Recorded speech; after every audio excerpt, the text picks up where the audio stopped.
वालेकुम।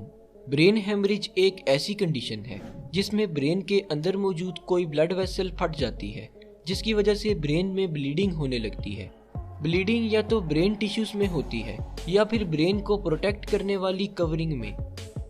ब्रेन की कवरिंग को मेनिंजीज कहा जाता है और ये कवरिंग 3 लेयर्स पर मुश्तमिल होती है। इन 3 लेयर्स में ये जो मिडल लेयर होती है इसे एरेचोनाइड मैटर कहा जाता है। ये लेयर हाईली वेस्कुलर होती है, यानी इस लेयर में बहुत ज़्यादा मिकदार में ब्लड वेसल्स ट्रैवल कर रही होती हैं, जिसकी वजह से बाज़ औक़ात इस लेयर में मौजूद ब्लड वेसल्स फट जाती हैं, जिसकी वजह से ब्लड लीक होकर इस लेयर में इकट्ठा होना शुरू हो जाता है। ब्लीडिंग ब्रेन टिश्यूज में हो या एरेचोनाइड मैटर में, दोनों किस्म की ही ब्लीडिंग्स ब्रेन को नुकसान पहुंचाती हैं। अगर ब्लीडिंग ब्रेन टिश्यूज में हो जाए तो इस केस में ब्रेन के सेल्स ऑक्सीजन न मिलने की वजह से मरना शुरू हो जाते हैं, और अगर ब्लीडिंग ब्रेन की कवरिंग में हो तो इस केस में ब्रेन की कवरिंग ब्लड भर जाने की वजह से स्वेल होने लगती है, जिसकी वजह से अंदर मौजूद ब्रेन के सेल्स पर दबाव पड़ता है और इस दबाव की वजह से इस रीजन के ब्रेन सेल्स मरने लगती हैं।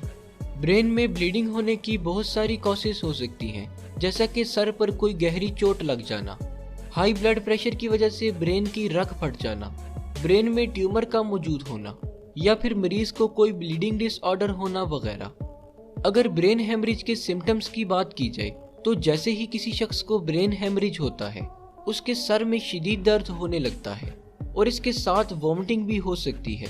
इसके अलावा मरीज देखने और बोलने में मुश्किल महसूस करने लगता है और साथ साथ जिस्म की कोऑर्डिनेशन भी ख़त्म होने लगती है।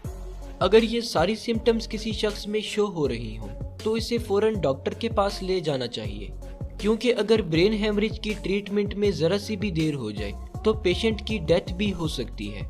ब्रेन हेमरेज को ट्रीट करने के लिए सबसे पहले ये जानना ज़रूरी होता है कि ब्लीडिंग ब्रेन के कौन से हिस्से में हुई है और इससे ब्रेन का कितना हिस्सा डैमेज हुआ है।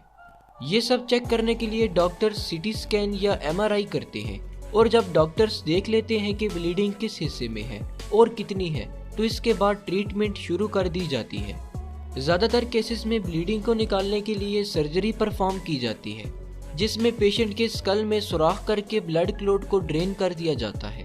ट्रीटमेंट के बाद अगर मरीज में कोई फिजिकल एबनॉर्मेलिटीज रह जाए, जैसा कि चलने फिरने और बोलने में मुश्किल हो, तो इसे दूर करने के लिए फिजिकल और स्पीच थेरापी की जाती है, जिससे जल्द ही मरीज सेहतयाब होकर अपनी रोज़मर्रा की एक्टिविटीज़ ठीक से परफॉर्म करने लगते हैं।